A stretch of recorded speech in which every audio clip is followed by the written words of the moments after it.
పదవచనాలు చదవబోతున్నాను. వారు యెరూషలేమునకు సమీపించి ఒలీవల కొండ దగ్గరనున్న బెత్ఫగే బేతనియా అను గ్రామమునకు వచ్చినప్పుడు ఆయన తన శిష్యులలో ఇద్దరిని చూచి, మీ ఎదుటనున్న గ్రామమునకు వెళ్ళుడి. అందులో మీరు ప్రవేశింపగానే కట్టబడి ఉన్న ఒక గాడిద పిల్ల కనబడును. దాని మీద ఏ మనుష్యులను ఎప్పుడూ కూర్చుండలేదు.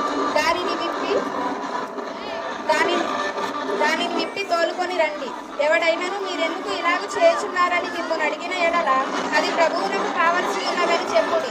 తక్షణమే అతడు దానిని ఇక్కడికి తోలి పంపునని చెప్పి వారిని పంపెను. వారు వెళ్ళగా వీధిలో ఇంటి బయట తలవాకిట కట్టబడి ఉన్న గాడిద పిల్ల ఒకటి వారికి కనబడెను. దానిని విప్పుచుండగా అక్కడ నిలిచి ఉన్న వారిలో కొందరు, మీరేం చేయుచున్నారు? గాడిద పిల్లని ఎందుకు విప్పుచున్నారని వారిని అడిగిరి.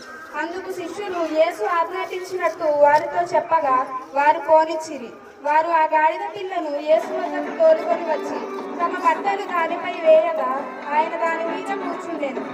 అనేకులు తమ బట్టలను గాలి కొడుకులను పరిచిరి. కొందరు తాము పొలములలో నరికిన కొమ్మలను పరిచిరి. మరియు ముందు వెళ్ళుచుండు వారును వెనక వచ్చుచుండు వారును, జయము ప్రభు పేరిట వచ్చువాడు స్తుతింపబడుగాక, వచ్చుచున్న మన తండ్రి అయిన దావీదు రాజ్యము స్తుతింపబడుగాక, సర్వోన్నతమైన స్థలములో జయము అని కేకలు వేచింది.